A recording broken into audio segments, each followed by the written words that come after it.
So here we are, I've arrived at my destination. I still have no idea if Sam is here. Today, I'm interviewing him about his new series Little Fish, which I've been director of photography on. He's going to give us the first video of a number of videos we hope to make in regards to promoting the series. He'll give an introduction and we will then go and interview each actor about their various characters. There's someone driving towards me and he's probably staring at me wondering why I'm holding an SLR in my face. Hello. Goodbye. So I'm just going to send Sam a message and see what's going on. I was just pointing the camera at the roof there. Last I spoke to him was 11:30 this morning. It is now 1 PM or just after it. He was walking down Queensview Street in Carlton, still very, very drunk. Oh wait, is that him? Yeah, it is. Sam! Hi. Let's be honest, I've seen you like this before. Breathe. Okay, Take a breath. Here we go. Little Fish is better group. No, I can do it. I bet that if I focus really hard, it'll be like, you won't know there's anyone wrong with me. Alright. The show's about a group of young adults. It's their first summer out of high school. We pick off from, like, I don't know, a few days after exams are finished. So it's like pretty fresh.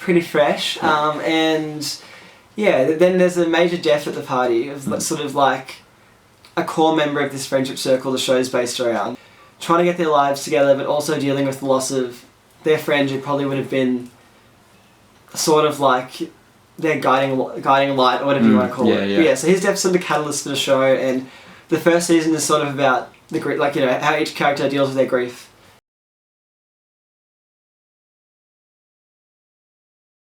I guess I'll start with the girls, because we all like the ladies, yo. So there's Aubrey. She's kind of like the conscience of the show, sort of. She's like the country girl who's just moved to the big city to sort of pursue her acting dreams. She's booked 2 episodes on a show, so it looks like things at the beginning of the show, her life is pretty on track, but then it ends up getting caught in a big tailspin due to all these events that are occurring. Okay.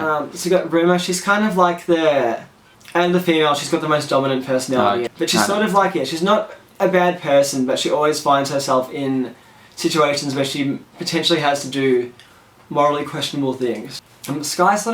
Sky's the more sort of like reserved, sort of, she has some, you know, it's made clear early on that she has like a dark past sort of thing, but no one knows her. She's sort of like the outsider, like Aubrey. I guess her and Aubrey are both outsiders, but she had a connection to one of the characters, the one that passes away, and we don't know exactly what that is, so she's sort of like the mysterious sort of, she's the most mature of the characters as well, so she's sort of like the unofficial counsellor, I guess you could say, in some situations. Yep. Amanda's kind of like the typical classic good girl gone bad. She's sort of a geeky girl in school who was, you know, focused on her music is her big ambition to be a songwriter, but she's found herself caught up in some risky business involving drug dealing and perhaps some light prostitution in order to pay for something that she's hasn't let the other characters know about, but there is some urgent circumstances in her life that call for her crime lifestyle. Oh, okay. Okay, so we've got Eli. He's sort of like he's Ruma's boyfriend. They're sort of like the power couple or whatever you call them of the high school. So they're ready for a big summer of love, misadventures, and all of the rest. But yeah, he's sort of like he's very charismatic. He sort of has everyone wrapped around his finger, but he's not exactly who he seems to be. He's a bit manipulative.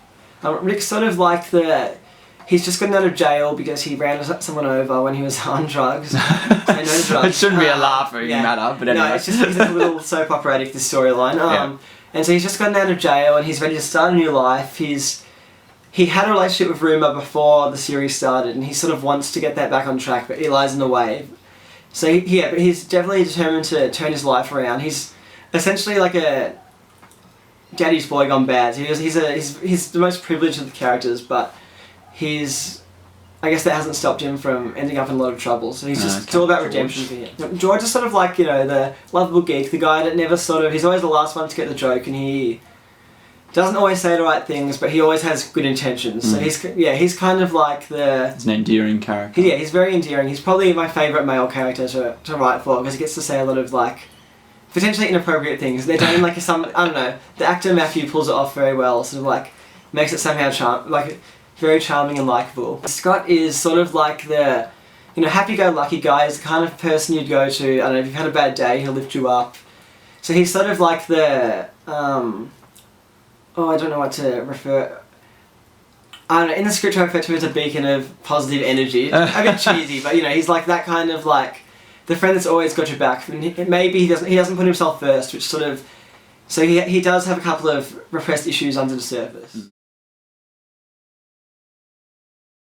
I originally was writing it as like an actual like 45-minute episode, 45-minute episodic series, but then I thought of the web series and how much easier that would be to actually achieve. Yeah. So, but yeah, I thought about the character Rumour in my mind. I was writing a slasher film and she was like the main character. So I don't know, that was the initial that was the first thing linked to the project that came. But I think I started thinking about like the effect that one person can have on people's lives, and one of the characters is sort of based on, you know, someone in my life who's very cunning, a bit manipulative. Some have said sociopathic.